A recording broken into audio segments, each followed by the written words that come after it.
Ian is now the deadliest storm to hit the state in 60 years. One official says 90% of Fort Myers is pretty much gone, ravaged by record storm surge. The devastation incomprehensible. Eden Shekel in the newsroom with the new images of Ian's aftermath. Ian. Louis and Nicole, the road to recovery is a long one. At last check, just under 1.4 million customers are still without power. And today, Governor DeSantis reporting 800 rescues so far, those efforts continuing into the night. More than 48 hours since Hurricane Ian ripped through southwest Florida. Its trail of destruction still overwhelming. Some of these images that you're showing me, it's the first time I've seen them. It's pretty emotional for me. Some residents not only processing the damage, but also grappling with uncertainty. A Northport woman wondering if her grandparents survived the Category 4 hurricane. My grandparents are still at the house. We have animals there. They don't want to leave the animals. So whenever we left on the boat, it was just a scary feeling, like you don't know if you're ever going to see them again, if you're going to see your house again, your animals again.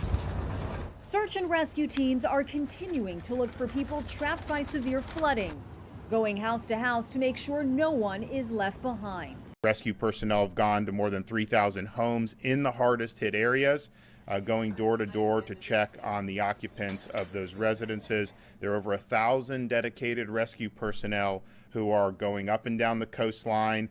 Heroic efforts following a harrowing hurricane. Watch as crews pull a man from a mountain of rubble and debris. Near Sanibel, the U.S. Coast Guard airlifting a man stranded in his boat to safety. Across Charlotte County, the cleanup process has begun.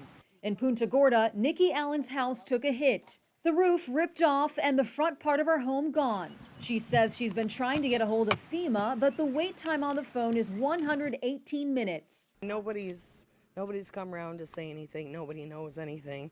You know, unless you have a battery radio, that's the only way you're going to hear anything. And in Fort Myers, one of the hardest hit cities, boats tossed in yards and fences flattened.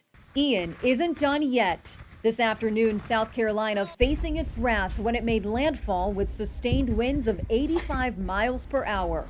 Lawn furniture floating in a flooded Myrtle Beach porch. And Ian is now a post-tropical cyclone, but the National Hurricane Center warning it's still bringing heavy rain, flash flooding, and high winds as it moves inland over North Carolina.